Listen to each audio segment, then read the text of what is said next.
So I showed you this and I talked about costume being about rebellion. And I think what you're going to say is, if we go back to what your question is, the costume design is important because they're all about contrasts between Danny and Sandy. Yeah, Sandy represents a kind of old idea of femininity and innocence, and Danny represents, even though he isn't, it's interesting when he dresses as a jock how different he looks, and how that's a kind of old-fashioned American thing, whereas the leather jacket and the gang stuff implies that he's against the system. Similarly, the Jets and the Sharks, their costumes,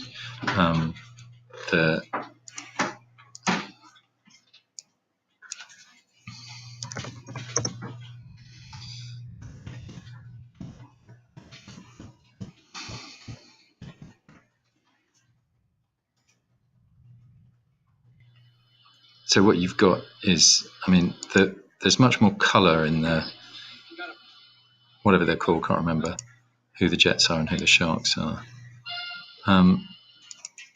But these guys, they're kind of,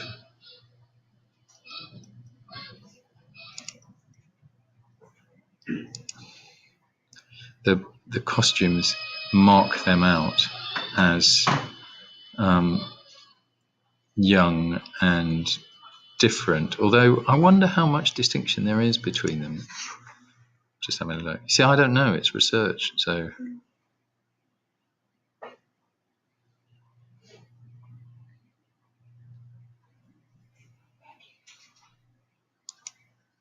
this is obviously not going to load now.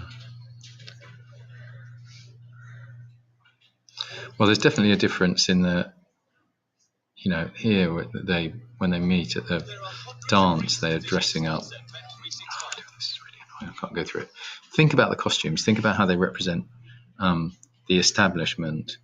You know, when we see people who are dressed in a totally square way, which represents old America, post-war America, and how the young people are dressed in different ways.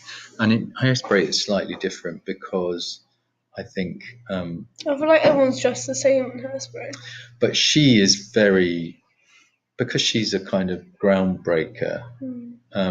She's very kind of experimental and bold, and you think about the colours that she wears. Whereas all the kids in the Corny Collins show, think about the mother and daughter at Corny Collins. They are dressed like Sandy, the pink. Yeah. So,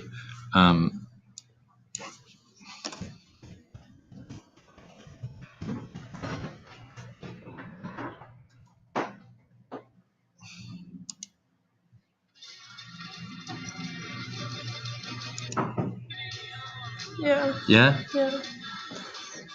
And that is the thing that I've forgotten her name in Hairspray. She's fighting against, what's the main character called? Tracy. What Tracy is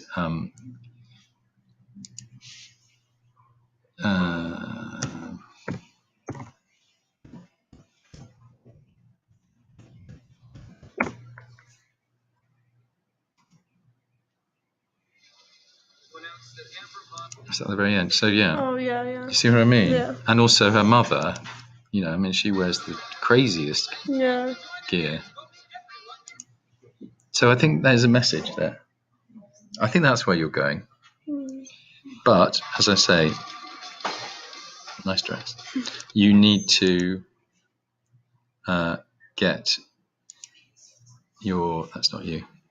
You need to get more of your more of this needs to be linked up to, that's not you. Sorry, I'm just trying to find the right things.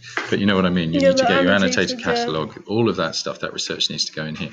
And if you're asking, it's not about costumes in musicals. It's about how the 1950s establishment, the costumes represent a kind of pushing against the establishment, a kind of bit of a, not a revolution, but a protest. Yeah?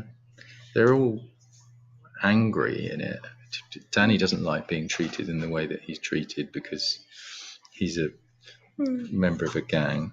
The if you think about Officer Krupke, the song, Officer Krupke, where they're complaining to the policeman and they're saying, "Oh, we're all treat us like delinquents," and in Hairspray, what's she called? Her hair, rat tail hair, and things like that.